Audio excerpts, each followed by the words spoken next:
Hi guys, welcome to my YouTube page. I am the colorist behind Color the Zoo. You can find me here on YouTube as well as over on Instagram. This is going to be the first of a multi-video series where I show you how I like to color fur. So the reason I'm doing this is because I was coloring a page in The Flower Year by Leela Dooley. And when I posted a picture, I had a couple requests of how I colored this rabbit here. So this is hopefully going to be something that you can follow along with if you'd like, or just get some tips and tricks and how I try to realistically color fur. So for this series, I chose a page out of Botanicum by Trolle, and I'm going to color this little squirrel here. Hopefully you can see that. So for this first video, I thought I would just kind of go over my initial process, how I pick colors, and then some of my favorite supplies that I use. So I am really partial to Faber Castell Polychromos. They are my absolute favorite pencils to use.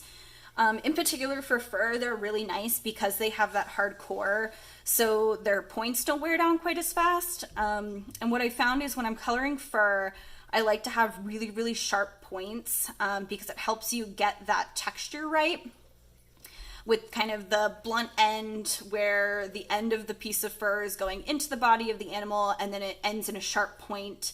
And I can kind of go into more detail in later videos about that. Then we have my favorite sharpener here. This is just one that I got off Amazon for a couple bucks.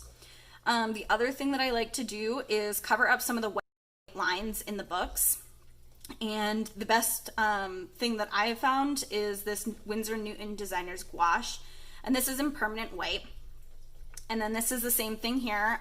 So I've just put it into a watercolor half pan, and it's really nice because it dries out, but all you have to do is add some water to reactivate it, and you could have it be more opaque or more thin, but I found that unlike some other materials that I've tried to use, it's not as easily scratched off when I'm trying to color over top of it, which can be really frustrating. Then we have my favorite paintbrush here, which is a #1 round. This is by Winsor & Newton. I like this one because I can do a little bit broader brush strokes if I'm trying to cover up a bold line, or if I'm really careful with the very point of the paintbrush, I can get some really small details, you know, adding in some white fur or highlights and things like that. And then last but not least, I have my sanding block here. So if I don't feel like constantly sharpening my pencil and wearing down the wood, then I will just take the tip of the pencil and rub it on this sanding block to get myself a nice sharp point again. The next thing I wanted to go over was how I like to pick colors. So before I ever start a page, the very first thing that I do is look up reference photos of whatever I'm going to be coloring. So whether it be an animal or a flower or foliage, particularly if I'm going for a more realistic look, I want to pick my colors based on the actual real subject. So for this one, it was a red squirrel, and these are the colors that I selected to use. And how I do that is once I find a reference photo that I like, then I will go into my swatch book. So you can see here, this is all of the Polychromos 120 colors.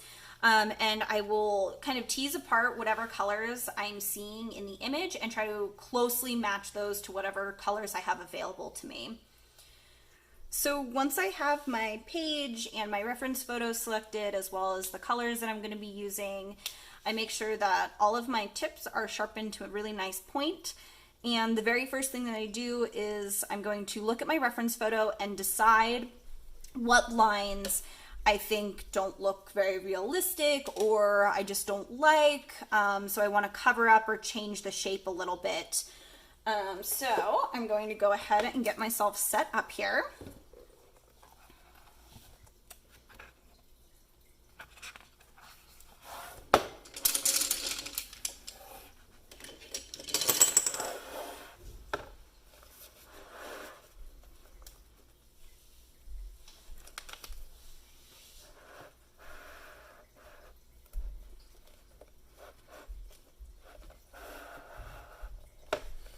We will zoom in a little bit.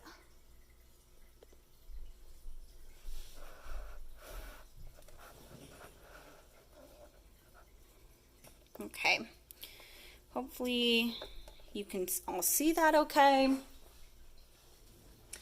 Now, based on my reference photo, there's a couple lines that I want to cover up, and before I do that, I will just kind of explain my reasoning why. So the first thing that I want to cover up are the feet and the hands. This one's probably okay, but I just kind of want to change the shape of the feet there and the toes. I will also cover up this hip area, just because on some of my images, it looks a little bit bigger, a little bit taller, so I want to make that look a little bit more realistic. I'm also actually going to cover up this whole arm area, and probably this lower section here, because I actually probably want to bring the hand up, and actually completely change the positioning of this hand here. The other thing that I'm going to cover up is the outline of the tail, because squirrels' tails are super fluffy and super kind of wispy looking, so I don't want any hard lines around the tail, and I want it to look really, really puffy and wispy. Same thing around the ears. They have these kind of tufty, pointed ears, so I don't want any hard lines around there. The eye doesn't look too bad. I'm probably not going to change the shape of the eye very much.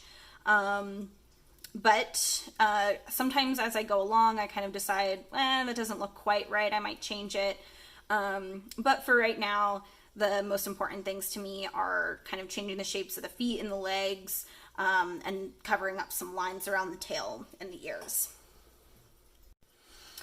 Okay, so I've reactivated my gouache, and I'm going to go ahead and start covering up some of these lines here.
Now, one thing you will notice about the gouache is it'll go on kind of opaque, and then as it dries, it gets a little bit more see-through. So sometimes I will go over it a couple times. I rather go over it a couple more times than put it on real thick the first time. Because if you have it really, really thick, then it becomes easier to scratch off when you try to go over it later with pencil.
Okay, so I have finished covering up the lines here. My apologies for that skip. I didn't realize my phone stopped recording because it got too hot, but hopefully you still got the idea of how I cover up my lines and that technique. As you can see, the lines are still visible underneath here, and that's absolutely okay. As soon as I start going over that in colored pencil, you're not going to be able to tell. And if I need to, I can always add some more gouache in later. In the next video, I'll show you how I achieve the texture I do of fur, and I'll start adding on the under layers. If you have any questions in the meantime, feel free to reach out. I'm happy to help. If you like the video, please give me a thumbs up or subscribe. And if you want to check out any of my other pages, feel free to head over to my Instagram. You can follow me there. And I hope you guys have a wonderful rest of your day.